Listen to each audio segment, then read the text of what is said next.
All right, today I'm going to show you how we can make a camcorder that not only displays what it sees, but also records and can play back the footage.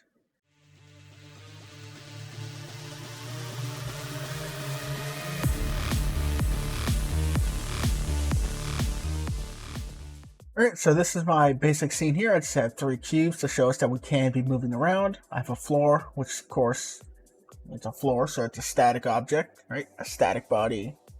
It just has a cube with its collision mesh, not mess.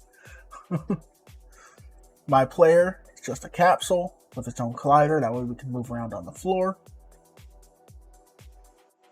And the script that's on my player is just extremely basic.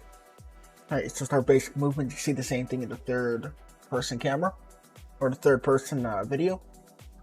We have our pivot, our sensitivity, our speed.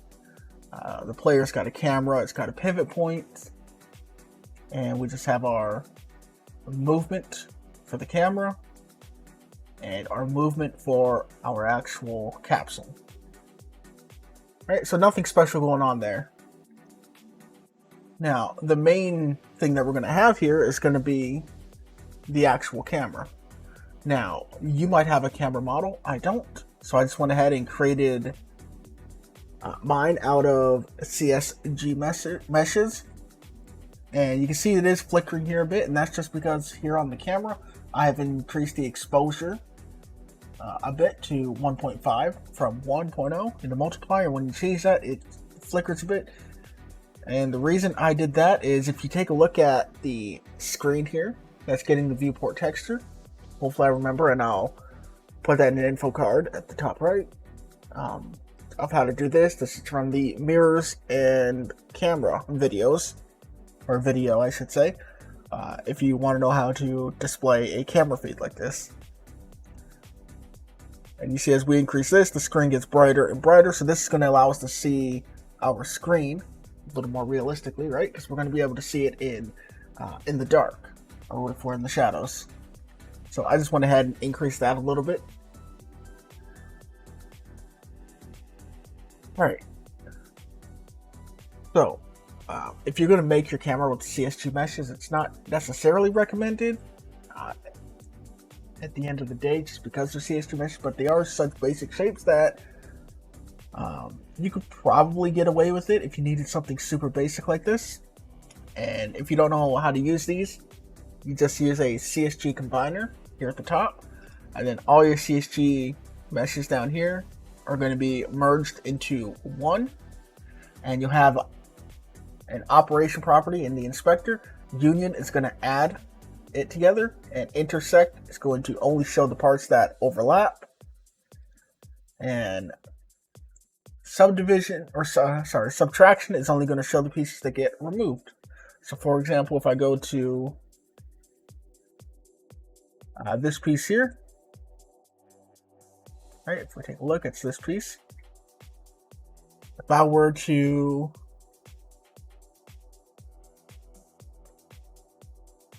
let's go with this one. All right, so you got this box here, you can't see it, it is set to subtraction, so it is cutting this chunk out. If we set that intersection, well, you can see that's really the only piece that we're getting. And if we had that to union, it would just merge them together into being one mesh. So of course, in my case, I want subtraction because I do want to have that little cutout there, because that's where you'd be looking down. Which realistically, is anyone ever going to be doing that? Probably not. And then my screen is just a normal mesh instance, and it's just a plane, and it's been tucked into my little cutout. All right, so the camera's got a script on it, and that's going to be our main script that we're going to focus on here today. Now, you guys wanted me to write the code instead of just showing you, like, bam, here's like 300 lines of code. Let's go through it one by one. You want me to actually write it out because it'll help some of you understand it better.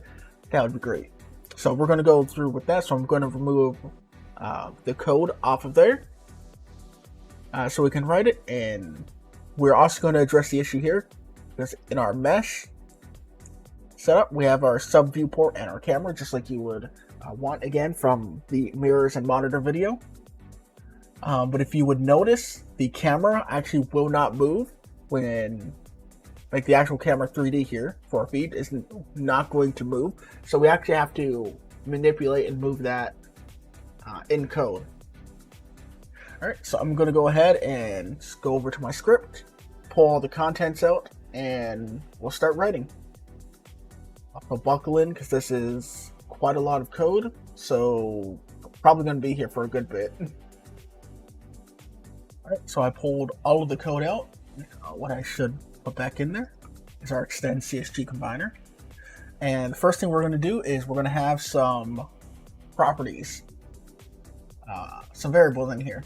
Now, I like using exports. You could use on readies, or you could set it later. Doesn't really matter. Again, it's completely up to you.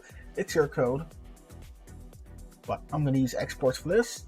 So I've got ahead and I've got my camera, my screen, and my view path, which is going to be my viewport. So I'll save that. Go to my camcorder and make sure to set these. So that's my camera. That's my mesh instance, which is my screen, and that's my viewport.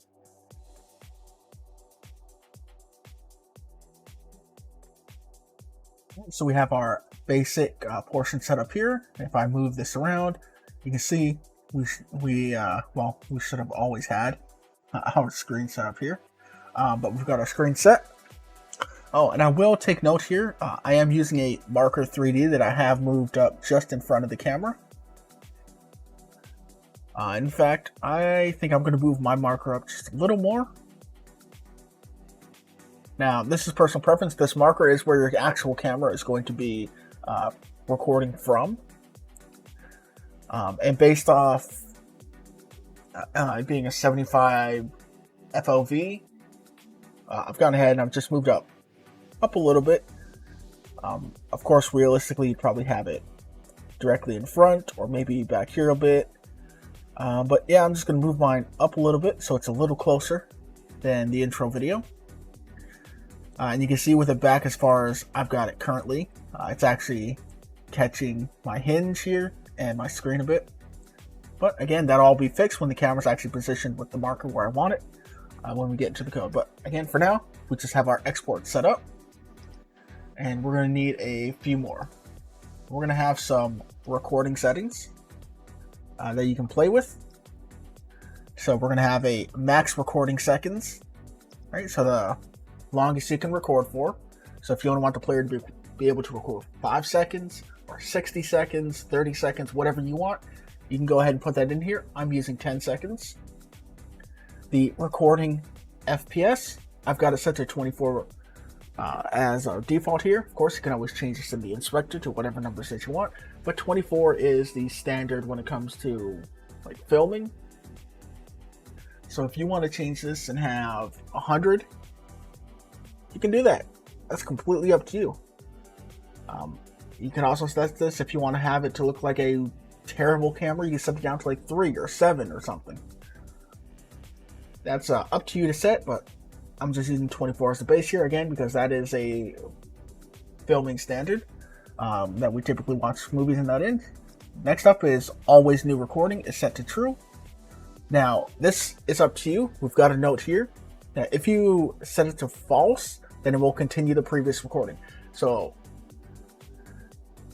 if you record and then you stop, right? Maybe you only record 5 seconds and then you stop recording. And if you want to again begin recording, if you have this set to true,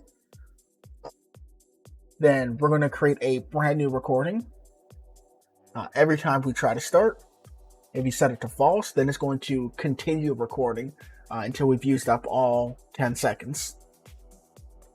So that's up to you. That's your choice on whether you want to do true or false, or maybe expose that to the player by having a button on screen or something that they're aware of. I'm going to set it to false. That way I can continue my recording. And then we're going to need some few more variables here. This is going to be under the recording state section. Now, if you wanted, you could come in here and if you wanted to actually create these cleanly, right? You can come in here and we call this the recording state. And then if you look over on in your inspector, you can see that we should, somewhere in here, one moment. Oh, being a little bit dumb there because these are not actually exported. Oops. Well, what I was saying is if you wanted to get a little cleaner, you could come in here and do the export, right? And I've made a video on making these or being able to organize these. So you see recording settings has all of our settings under it. Then you can come up and you can get your scene exports. You can grab the, right, whatever it is that you want to set in there. You could clean that up a bit. But the point is, that's up to you. That's something that you want to do, since we do have a lot of variables here that would help clean up your inspector a little bit. But we need to move on to our ready function.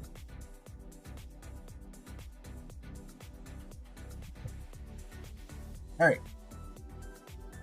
So the ready function that we're going to do here is this is where we're going to initialize our camera's position to match our marker. So I'm going to get the camera's global position, or sorry, it's global transform, because we want to do the rotation and everything with this. So we want to get the global transform, and we're going to set that equal to the marker 3D's global transform. And that one line alone is what's going to move our camera whenever we're walking around. And we're going to set the view path, which is our sub viewport, remember, render target update mode, and we'll set that up to update always. All right, so if we just take a look at what we have here, well, we have a blank square, so let's try that again. If we just take a look at what we have here, we have our movement going, and we can see that we're actually not, our camera's position is not actually moving with us. And you can see this is the issue that you would have on its own.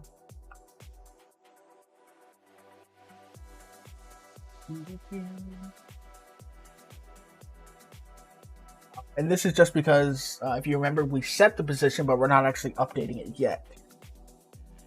So this is what you would come across. You see that, strangely, the camera doesn't move when it's inside of a sub viewport. It doesn't actually move with us, oddly. Hit escape because I set that up in my player so I can get my mouse back. Alright, so let's move on to the next portion. Let's go ahead and set up our screen material.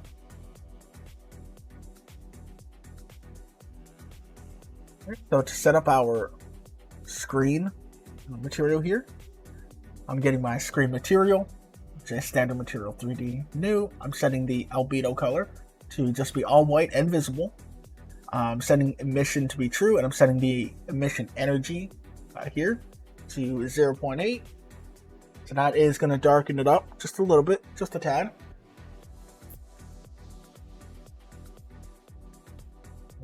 Next, we can grab the actual, or we can finish up with the screen, I should say, and set up the viewport texture for us. So I'm creating a viewport texture, or sorry, not creating, but getting it. So we're going to get that texture. And I'm going to set the albedo texture to being the viewport texture, and the emission texture also to the viewport texture for this. And then material override, I'm just replacing the material of our screen to the one that we've just been modifying, right? And we set the albedo color, emission, energy, and the texture for. And the last thing that we need to do here is we're just going to go ahead and initialize our frame. So frame time equals 1.0 divided by whatever our recording FPS is going to be. And this frame time is going to be very important for us later. And that's all we need to do inside of the ready. Now you might come in and give it a try and take a look, and we see we have our bright screen. We're moving around, but still our camera's not moving. Well, that's a bit of a shame, kind of a bummer, but we can update that with one line. And to do that, we just have to jump into our process function here. And as our note says here, we're going to update the camera position to match the marker. So camera.global transform equals our marker 3D global transform. Same thing we did in our ready when we initialized our camera, but now it's going to be updating on every frame, and with just that one line added in there, you can see now we can run around and we actually have what appears to be a camcorder, and we can view everything. Fantastic. Now it doesn't do anything, but we at least have a functioning camera that we can walk around with. So if you wanted something like Outlast, right, this is all you would need for the most part, right? Because you can see whatever the camera sees now. And then, of course, you could put on shaders and keep track of a battery level. And if you wanted to attach a light to your camera, you could do that. But back into our code. So we got that moving. And now what we need to look at is we're going to start looking at some inputs. So I'm going to go up to my project, go to my inputs here. And you cannot see this specific spot. Oh, well, I tried going in there, but for whatever reason, the project settings doesn't want to show. I tried capturing the window and it's just empty. But anyway, I just have some controls in here that I'm going to use. Of course, I got my movement for my player. But the buttons that I added is record button, a play button, and a clear recording button. All right. And I mentioned those because we're going to jump into these controls now in this next piece. So record button, a play button, and a clear button. All right, so let's go ahead and check. We're going to go ahead and check if we have our recording input. And this is just going to yell at us because we are missing these functions here. And we'll go ahead and jump to those here in a sec. But if we're pressing, just pressed, so if we hit the record button, then we're going to start recording. And if we release the button, right, we just let go, then we're going to stop recording and we're going to go back to showing the live view. Just because stop recording is going to allow us to go immediately to what we have recorded. Right, it's going to go to the first frame, get ready to play. So if you don't want that, then you can call show live view. And if you do want that, well, then just remove it. Remove that line.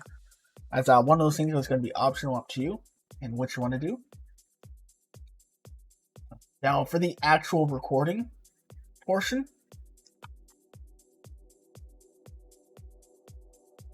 come down here, 2 lines.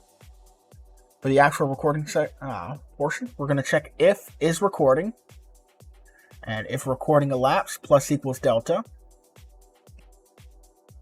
If recording elapsed is greater than or equal to frame time, then we're going to capture a frame. So this is how we're going to be able to get that 24 frames per second, or that 60 frames per second. We're basically determining here when to grab the image from that camera. And then we reset recording elapsed back to 0, and we're going through this section again. All right, so if we're recording at 60 FPS, this is basically going to check if recording elapsed if it's gone past, what is it, 0.16 or 0.016. For 60 frames, I think it's 0.016. So if it gets higher than that, then we'll capture a frame, set it back to 0, wait for it to surpass that number again, grab another frame, and so on. Now, if recording frames.size is greater than or equal to our max recording seconds times our FPS. So remember, if we're recording 24 frames per second and we want to record for 10 frames, then our maximum here should be, 10 seconds at 24 frames per second. Then we should have a maximum here of 240 images that are inside of our recorded frames. So if we have any more than that, if we have 240 or somehow end up a little higher, we're going to instantly just stop the recording.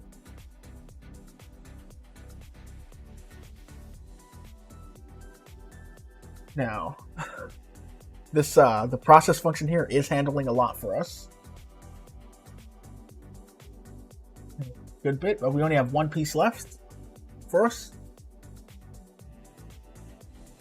And that's just going to be handling the playback. So if I come down, put this in, we're going to be handling playback. And we're basically just going to say if is playing. Then we're going to call our update playback function and pass in delta. Right. Now, we can't really test this yet because we do have to create all these functions that we're being yelled at or yelled about. And we'll start by creating our recording function. Now, as a base, we're going to say, so we're going to check if we're already playing. And we can stop playback first. So we'll say if is playing. So if we're already playing, then we'll call stop playback. So remember where we're calling start recording is up here. So if we're somehow still recording and we press our button again, we're going to start, or we're going to stop it. So we can begin. So our next section is going to be an if-else block into this function still. That's basically going to check if always new recording or recorded frames.size is greater than or equal to our max recording seconds times FPS. Right? So if we've filled up our recording space, or we have always new recording set to true, remember we went over that at the top, then we're going to completely clear out the old recording if we have anything, and we're going to start a new one. Otherwise, remember, if we have this set to false at the top, then we're just going to go ahead and printing out here, continue recording, currently at, and I passed in some information for us. Recorded frames.size plus the word frames. So we're basically just continuing where we left off. So our check here is basically saying if we always want to do new recordings or we've completely filled up our size, then we're going to just clear it out whenever we try to start recording. All right, that way we can create a new recording for ourselves. And of course, if you don't want that, and you can completely remove that fully if you wanted. Again, these conditions are all completely up to you. And the last of our start recording function is going to be setting is recording equal to true. So obviously it's called start recording, so we should be setting that boolean to true. Is playing is false because we can't record and play the video at the same time. Recording elapsed, it gets reset to 0. We're gonna set the view path, which is our viewport, the sub viewport. Render target mode. It's going to be set to update always. And then we're going to call show live feed while we're recording. That way we can actually see what it is we're pointing our camera at. Alright, so now that we've handled starting a recording, we need to handle stopping our recordings. So we need to go ahead and create that function, stop recording. Again, we're going to return a void, so nothing. And we'll start with our first set. First if block here with our function. So we're going to check if we are recording. Then we're going to say stop recording, total frames captured, and I'm just going to show how many frames we have. And we'll set is recording to false. So when we stop, we're just going to say, hey, this is how much we've recorded, and we're done recording. Now, if recorded frames.size is greater than 0, then we can update the screen with the first frame in our recording. And again, update screen with frame is going to be a function that we create here in a moment here.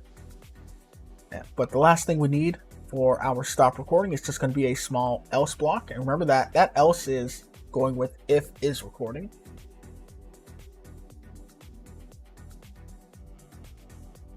Oh, I'm sorry. No. We gotta tab that in one more. So that's going with if record frames.size greater than 0. Update screen. Else, if we have no frames recorded, right? If we haven't recorded anything, then we're just gonna call show live feed. Right? And that's it for our stop recording function.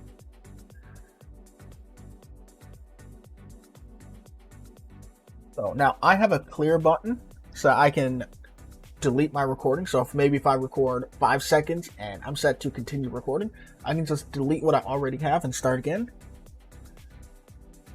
And this is my clear recording function. I'm simply going to print out clear recorded footage and just clear out our array of images and call show live feed. So we can get back to showing the actual thing the camera's capturing. All right, so if we go all the way back up and we take a look, back where we started, our ready function has no more errors. Our process, we have start recording, we have stop. We do not have show live feed yet. We do not have our ability to actually capture our frames. And we cannot update our playback.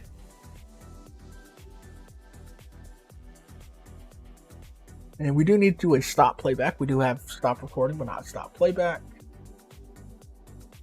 And of course our show live view. So we do have quite a few functions to still go here. All right, so the next one we're going to do is the actual capturing of our frame. And these are the images that are going to go into our array so we can play it back as a video.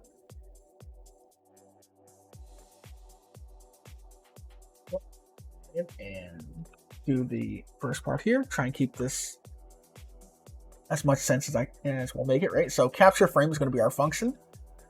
And what we're doing, you can see here, is get the current viewport texture and convert it to an image.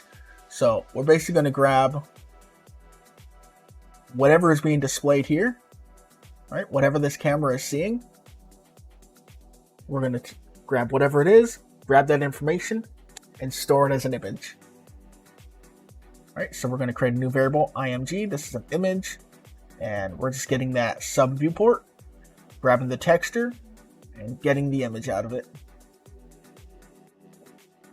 And we're going to go to our recording frames and append and just add that image in to our array, right? All of our frames. Now, if you want a little bit of debug information like you saw I had in the beginning there, then you can go ahead. This is just debug info. You do not need this if check. But if you wanted this is just recorded frames.size modulo recording FPS equals 0. So if it's divisible by whatever we're recording, if we're recording at 24, then if size divided by 24 is equal to a perfect 0, and this 0 is going to be the remainder. So if we have 48 frames recorded, and we're recording at 24 frames, 48 divided by 24 is an even 2. There's no remainder, so the answer is going to be 0 here in this case. Then we're going to go ahead and print out to the screen just what we've recorded, basically. And this is just giving us info that we are recording and we are making progress in our recording, that we're not having any issues. Again, you can completely leave that left out. You do not need that at all. We're going to move on to our next function called toggle playback. And all we're going to do here is say if is playing is set to true, then we can stop it. Otherwise, we'll start a playback. And we're actually going to jump into these functions next. So that's going to get rid of a few more of our errors here. Now, I don't think I should have to explain what these functions are. Playback is obviously the video that we're recording, right? So we're going to play back our footage or stop playing our footage. So start playback function. We're going to say if recorded frames.size is equal to 0. So if we don't have anything, then we're just going to say nothing to play and just return. So we're going to exit out if we try to play our footage with nothing. Otherwise, if we do have footage, then we're going to go ahead and I'm just printing out starting playback. We're going to set is playing to true, is recording to false, because again, you can't play footage and record at the same time. That just doesn't make sense. and we're going to set the current frame to 0 so that we can begin playing our video at the very beginning. All right, and we got some more notes here. So we're going to turn off the live view updates during our playback. So we're going to get our viewport, our sub viewport, right, with view path. We're going to set the target update mode and set that to update disabled so it doesn't change on us.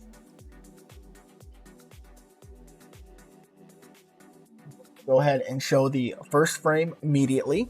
So this is going to be our update screen with frame function that we'll be creating. And our current frame, which remember we've set it to 0, so it's always going to be the first frame.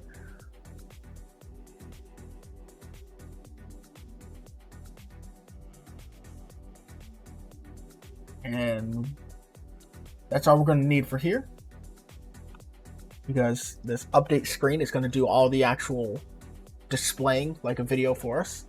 All right, so we can move into our stop playing function. And all we're going to do is go ahead and print playback stopped and set is playing to false. And we can go back to showing our live view just by calling our show live view function, which we'll be getting to very, very soon. We're almost done. We've almost gotten through everything.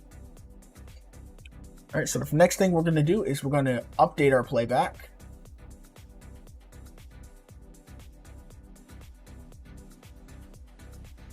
So if we come on down, we got a few more functions. I'm going to call create update playback and pass in delta.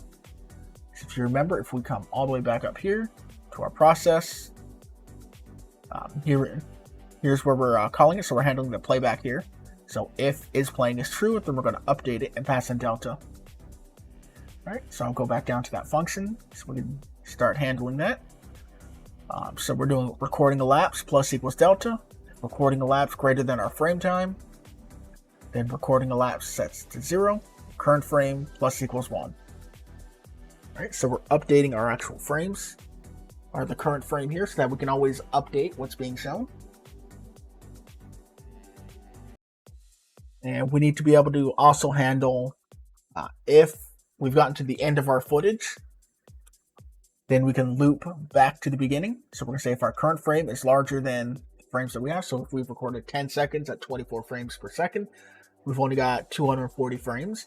So if we hit current frame becomes 241, then we'll just reset current frame back to 0, so we can go right back to the beginning.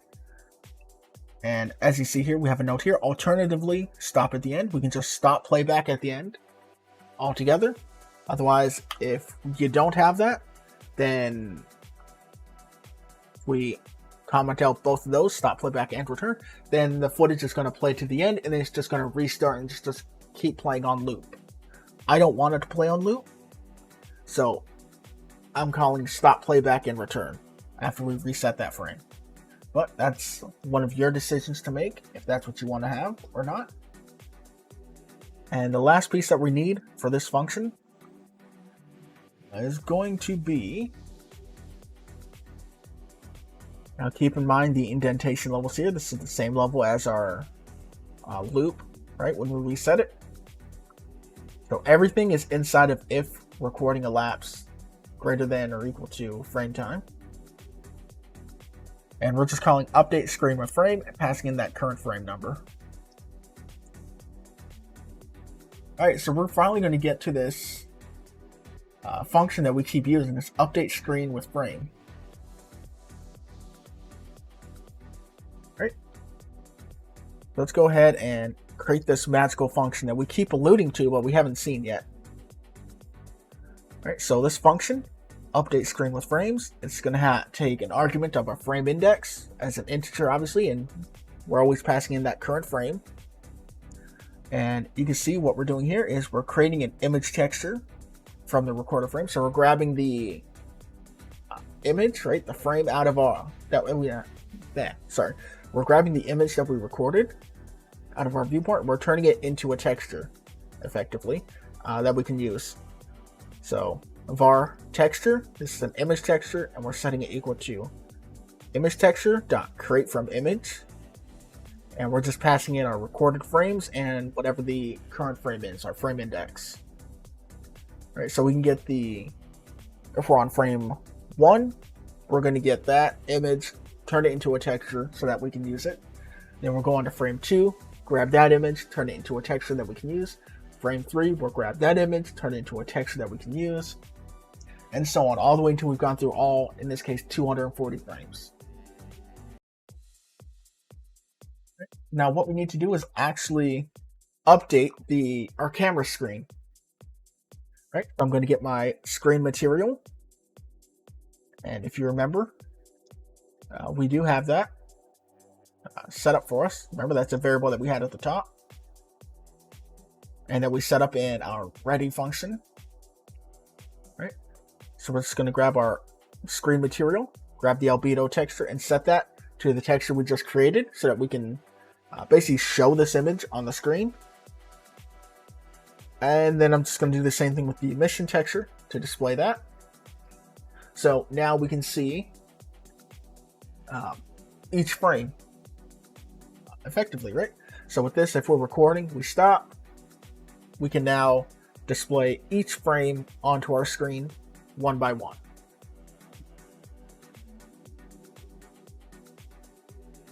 I told you guys this was going to be a long one. We got a lot of code in here.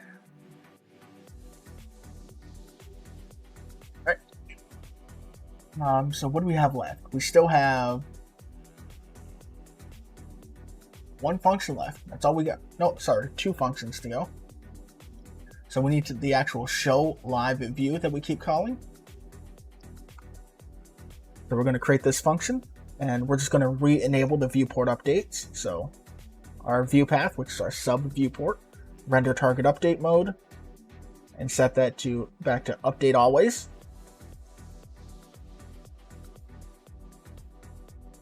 Next, we need to set the screen material to show our live viewport. So just like we did with our screen material up there, right? We're going to get that viewport texture. Or sorry, we're going to create that viewport texture here from our sub viewport get texture. We can pass in get the screen material and set the albedo texture and the emission texture, just like we did moments ago. But this time we're setting it to our viewport texture. And we just have one function left for us, and that's just getting our recording duration. And it's just simple, it's just returning. So get recording duration, and this time we're going to return a float. And we're going to return a float of recorded frames.size. Right, so we're converting that into a float here, and we're going to divide it by recording FPS. And that's it.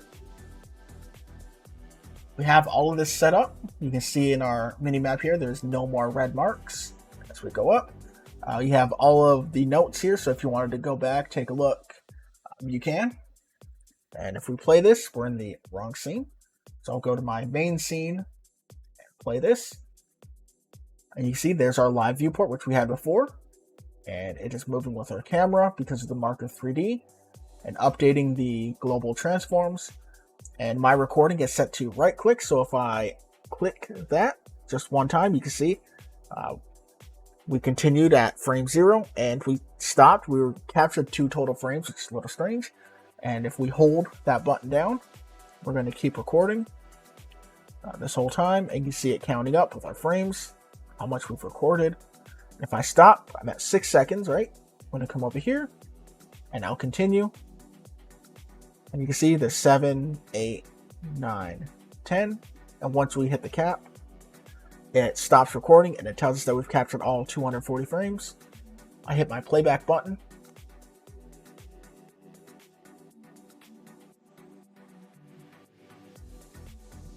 Doesn't work. It seems I seem to have skipped over my clear and play buttons. My mistake. So I'll go ahead and just squeeze them in here above my handle recording. That way I can keep all my controls together. So now we have check for input. So if input is actually just press my play button and recorded frames.size is greater than 0. So if we have something to play and we hit our play button, then we're going to call toggle playback. So we can actually show or stop our recording. and we're going to check for our clear. So again, I have a clear button, you might not, but if it is actually just pressed, so if I press my clear recording button, then I'm going to clear out everything that I've already recorded. All right, so there's our issue there. So I'll go back to the game, and again, we can record here. I'll go ahead and just clear that out so we can take a look. You see, we have this footage, turn, grab this footage, we've recorded 5 seconds, and there's the purple one. I'll come all the way over here, and I'll just start recording from here. And we got our 6, 7, 8, 9, 10. Recording stops. We hit all max frames. I'm going to go ahead and hit my playback button, and we see there's our recording going. And we'll see after we go to the orange one, we're going to jump to the purple. So we see our recording continued successfully. And that's because we do have our new recording always set to false. But if we had that set to true, and we tried this, we can do that same thing, right? We go to our green one and go to our orange. We got our first 5 seconds, right? And we stop. And then maybe we want to come over to the purple and try to continue recording. And you'll see down in the debug, we're actually going to restart back to frame 0, begin again. So we're starting a new recording. Now we're 1, 2, 3, 4, 5. If we play it back, all we see is the purple recording. So you can toggle that to true or false, depending on if you want to overwrite your previous recording automatically, or if you want to be able to continue filling up maybe your recording tape or whatever. And remember the FPS, we can always set that. So I'll just set that here in the inspector to 3 frames, and we can test that. You'll see we're here, we're recording. This is going to be very stuttery on playback. And we take a look, and we've recorded all 10 seconds. Play it back. And as you see, it's playing back at a very stuttery 3 frames. So if you wanted a terrible camera, you could do something like this. Likewise, we can come in and we could smooth this out to like a beautiful 120 frames. Come back in, would have very smooth 120. And we take a look, right? Play it back. Very smooth. And if you really wanted to get insane with it, you could do 1,000. Maybe you shouldn't, but you could. And we record. We see it's going to take a while because we've got to get 1,000 frames in here. Right, and of course this is all going to be based off of what you're doing, or what your playback rate, sorry, not playback rate, your game's FPS is. At the end of the day as to how fast this is recording. Now I think VSync, not all that is on, so it does take a little bit to hit that 1,000 in this case. But if I had unlimited, then of course I'd be hitting that a lot quicker. We'll stop at 4 seconds. As soon as we hit it, there we go, and play it back, and we see we got a super smooth 1,000 FPS being displayed there. All right, so you can do all that. I'm fine. The standard 24 is fine to me. And that'll probably have an impact on your performance as well in your total game. But remember, this is just all coming from a standard camera, so you can always go into your camera. You can always come in and you can add these camera attributes. So you can add depth of field if you wanted to. If you want to have that option exposed to the player, for example, or again, the exposure, you can play around with that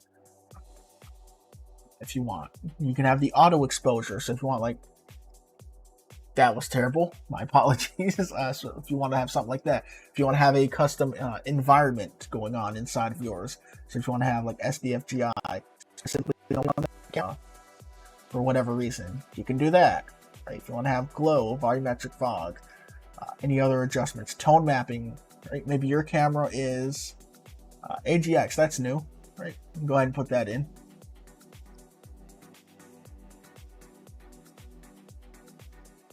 The sky, whoops.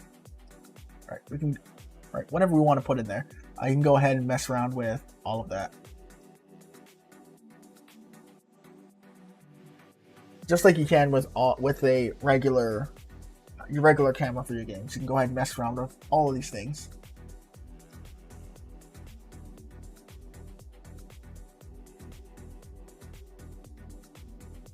All right, and just as an example, we can come in. Right, so we got completely different visual going on here, right? We don't even have the skybox in this case. And we could change and play around with the mapping. I've kind of freed my mouse out of this, so we can take a look at the tone map, right? So we got like AGX, Aces, Filmic, Reinhard, Linear. So if you want to play around with the tone mapping, you can have your camera have a completely different tone mapping than the rest of your game, if you want us to go with something like that.